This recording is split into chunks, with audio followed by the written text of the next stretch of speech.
UDF supremo Badruddin Ajmal Hailakandi meeting কৰাৰ পাছতেই বিভিন্ন সংবাদ মাধ্যম ফেচবুকত এটা খবৰ পাইছোঁ বা শুনিব পাইছোঁ যে বদৰুদ্দিন আজমলে তেখেত কৈছে 10 কোটি টকা দি টিকেট বিক্ৰী হ'ব। এইটো আসলে ঢাহা মিঠা এটা অপপ্ৰচাৰ মাত্ৰ।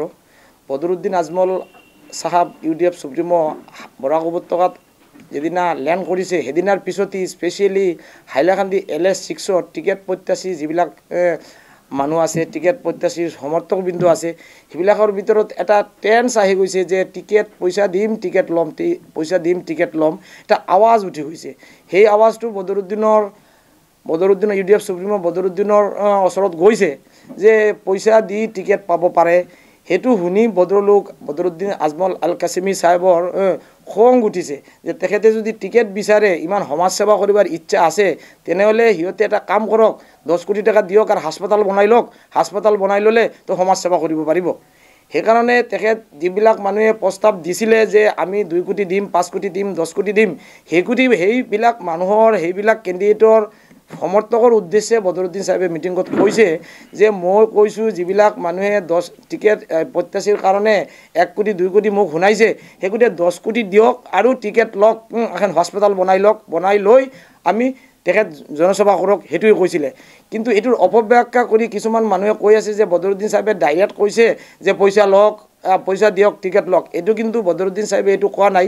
আৰু বদৰুদ্দিন সাহেবে টিকেট বিক্ৰী কৰি আপনাৰ হস্পিটেল বনাব নালাগে। বদৰুদ্দিন সাহেবৰ ইনষ্টেন্স আছে যে এই অসমত যিবিলাক ল'ৰা ছোৱালীৰ মা দেউতা নাই, জাতি ধৰ্ম নিৰ্বিশেষে সেইবিলাক ল'ৰা ছোৱালী হাজাৰ হাজাৰ ল'ৰা ছোৱালীক বদৰুদ্দিন সাহেবে নিজে এডুকেশ্যন দি দেউতাৰ নিচিনা পালি আছে। বদৰুদ্দিন সাহেবে আজমল সুপাৰ 40 বনাই, আজমল সুপাৰ 40 8 to 10 আকৌ 10 to 12 সুপাৰ 40 বনাই ধৰ্ম জাতি ধৰ্মৰ ঊৰ্ধে উঠি হাজাৰ হাজাৰ ল'ৰা ছোৱালীক এডুকেশ্যন দি আছে, ইঞ্জিনিয়াৰ বনাই আছে, ডক্টৰ বনাই আছে। হুজাইত 300 বেডেড এখন হস্পিটেল বনাই BPL কাৰ্ড হোল্ডাৰ জাতি ধৰ্ম নিৰ্বিশেষে চবক দি আছে, হস্পিটেলিটি ফেচিলিটি দি আছে।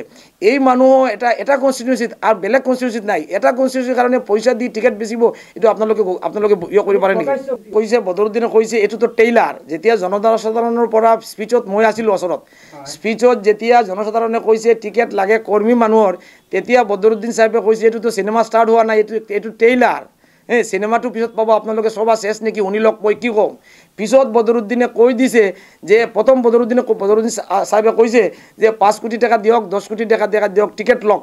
পিছত বদৰুদ্দিন সাহেবে তেখেতৰ স্পীচত ক্লিয়াৰ কৈছে যে এছেম্বলিত এইবোৰ মানুহ লাগে যিবোৰ মানুহে এছেম্বলিত NRC NPR IMDT লৈ ফাইট কৰিব পাৰিব, সংবিধান হাতত লৈ ফাইট কৰিব পাৰিব, ৰাস্তাত আহি সংগ্ৰাম কৰিব পাৰিব দুখীয়া মানুহক লৈ। এইবিলাক মানুহক মই আগামী দিন টিকেট দিম। তেনেহ'লে বদৰুদ্দিন আজমলেতো চাফ ক্লিয়াৰ কৈ দিছে যে মোক টিকেট দিম এনেকুৱা এটা ল'ৰাক যে কোনোবাই পাব চিনেমাৰ টিকেট, কোনোবাই পাব ৰেলৰ টিকেট, কিন্তু আমাৰ টিকেট পাব এজন ল'ৰাই যি ল'ৰাটোৱে এছেম্বলিৰ ভিতৰত NRC NPR লৈ মাত মাতিব লাগিব, ৰাস্তাত থিয় হৈ জনসাধাৰণৰ কাৰণে সংগ্ৰাম কৰিব লাগিব, সেই ল'ৰাক মই টিকেট দিম। কাৰণ এইটোতো বদৰুদ্দিন সাহেবে ক্লিয়াৰ কৈ দিলে। তাৰপিছত যে কিছুমান ফেচবুক ভাই কিছুমান ব্যক্তিবিশেষে যে বদৰুদ্দিন সাহেবক ব্লেম কৰি আছে যে নাই এইটো সঁচা, বদৰুদ্দিন সাহেবে চেণ্টিমেণ্টেল হৈ কোৱা নাই। নেচাৰেলি বদৰুদ্দিন সাহেবে চেণ্টিমেণ্ট লাগিছে। এয়াৰপৰ্টৰ পৰা ষ্টাৰ্ট কৰি হাইলাকান্দিত অহা লোকে ডেইলি কৈ আছে 5-6 পাৰ্টিয়ে যে পইচা দিয়ক, টিকেট লওক। সেইকাৰণে তেখেতে খঙত উঠি কৈছে যে যদি ইমান পইচা থাকে তেনেহ'লে আপোনালোকে আহি 10 কোটি টাকা দি হস্পিটেল বনাই লওক আৰু মানুহৰ সেৱা কৰক। আৰু মই টিকেট দিম এই মানুহক যি মানুহে ৰাইজৰ কাৰণে বিধানসভাৰ ভিতৰত NRC ক্লিয়াৰ কৈছে, NRC IMDT NPR লৈ সংবিধান লৈ লৰাই কৰিব পাৰিব এছেম্বলিৰ ভিতৰত, আৰু এছেম্বলিৰ বাহিৰত সংগ্ৰাম কৰিব লাগিব, সংগ্ৰামী হত্যা লাগিব মোৰ। বদৰুদ্দিনৰ টেষ্ট কৰিছোঁ, 3 কনষ্টিটিউচন হয়, অসমৰ কোনো কনষ্টিটুৱেঞ্চিত পইচাৰ বিনিময়ে টিকেট নহ'ব, এইটো খাটাং কথা। এবং ইউডিএফ দল MLA বনোৱাৰ কাৰণে দল গঠন কৰা নাই। ইউডিএফ দলটো গঠিত হৈছে অসহায় নিপীড়িত জাতি ধৰ্ম নিৰ্বিশেষে সব অসহায় মানুহৰ কাৰণে ফাইট কৰাৰ কাৰণে। কাজেই কোনো কনষ্টিটুৱেঞ্চিত পইচা লেনদেনৰ বিনিময়ে টিকেট দেওয়া নহ'ব, এইটো খাটাং। পইচাৱালা ভাই যিবোৰ আছে সেইবোৰ এইবিলাৰ পৰা আঁতৰাই যাবৰ কাৰণে বদৰুদ্দিনে এই মেছেজটো দিছে যে 10 কোটি টাকা দিয়ক, হস্পিটেল বনাওক। এইটো নিগেটিভ চেন্সে লৈ এইটোক লৈ বিভিন্ন সংবাদ মাধ্যম, বিভিন্ন ফেচবুক ভাইয়ে বিভিন্ন কমেণ্ট কৰি আছে। কিন্তু মোৰ যিটো কনচেপশ্যন সেইটোৰ পৰা মই ক্লিয়াৰ কৈছোঁ যে যদি মধ্য হাইলাকান্দিৰ কিছুমান আত্মউৎসাহী জনতাই বাৰ্গেনিং কৰি সেই সংবাদটো তেখেতৰ ওচৰত কেছেট অনুযায়ী গৈছে, কেছেট শুনাৰ পিছত কৈছে বদৰুদ্দিনে যে তেনেহ'লে তো মোৰ টিকেট পইচাই বিক্ৰী হয়, তেনেহ'লে মই টিকেট এই ল'ৰাক দিম যি ল'ৰা এছেম্বলিৰ ভিতৰত ফাইট কৰিব আৰু ৰাস্তাত বাটত আমাৰ সংবিধান লৈ সংগ্ৰাম কৰিব। আৰু আপুনি যে কৈছে যোৱা 3টা MLA ব্যৰ্থ হৈছে, এইটো বদৰুদ্দিন আজমলে একচেপ্টেশ্যন এইটো আছিলে যে 3টা MLA কাম কৰিছে, ঠিকই আছে, কাম ঠিকই আছে, কিন্তু যি কামটো কৰিব লাগিছিলে গাঁৱত 2খন স্কুল বনাব লাগিছিলে, এটিম 10টা এটিম 10টা ল'ৰা ছোৱালীক পালিব লাগিছিলে, সেইটো কৰিব ব্যৰ্থ হৈছে। বদৰুদ্দিন আজমলে এইটো কোৱা নাই যে MLA টোটেল ফেইলিয়ৰ হৈছে, কাৰণে কি কৰিছে টোটেল ফেইলিয়ৰ হৈছে কোৱা নাই। পিছত কৈছে আমাৰ MLA বোৰে কাম কৰিছে, ঠিকই আছে, ৰাস্তা ঘাট বনাইছে, কিন্তু আমাৰ MLA বোৰে এইটো কৰিছে গাঁৱত এখন স্কুল বনাই এটিম 5টা ল'ৰা ছোৱালীক পঢ়াইছে নেকি, সেইটো বেলেগ কথা।